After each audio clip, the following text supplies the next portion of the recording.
வாழ்த்தி மகிழ்வோம். அகத்தவம் ஆண்டின் ஒவ்வொரு நாளும் மே 12ஆம் தேதி பதிவினை காண உள்ளோம். ஒரு சொல்லில் கூற வேண்டுமென்றால் வெளிப்பாடு என்று மே 12ஆம் தேதி பதிவினை கூறலாம். தெய்வீக வெளிப்பாடு என்பது வாழ்கின்ற நற்செயலின் ஒரு வெளிப்பாடு. அந்த கடவுள் அமைதியான குணமுள்ளவராகவும், தாழ்மை உள்ளவராகவும், அன்பானவராகவும், இரக்கம் உள்ளவராகவும் இருந்தார். மேலும் தூய்மையானவர், மிகவும் அழகாக இருக்கிறார். ஆனால் அது போதுமானதாக இல்லை.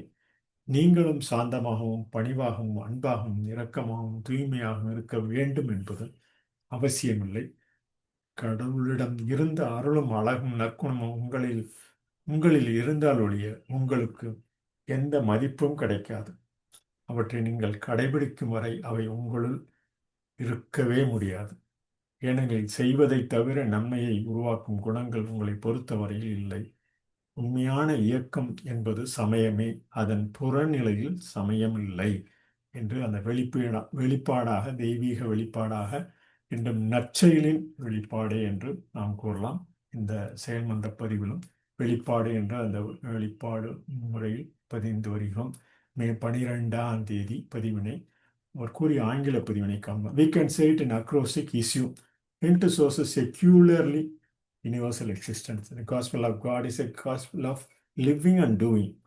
God was meek and lowly and loving and compassionate and pure is very beautiful, but it is not sufficient. It is not necessary that you also should be meek and lowly and loving and compassionate and pure. The grace and beauty and goodness that were in God can be of no value to you unless they are also in you, and they can never be in you until you practice them. For apart from doing, the qualities which constitute goodness do not, as far as you are concerned, exist.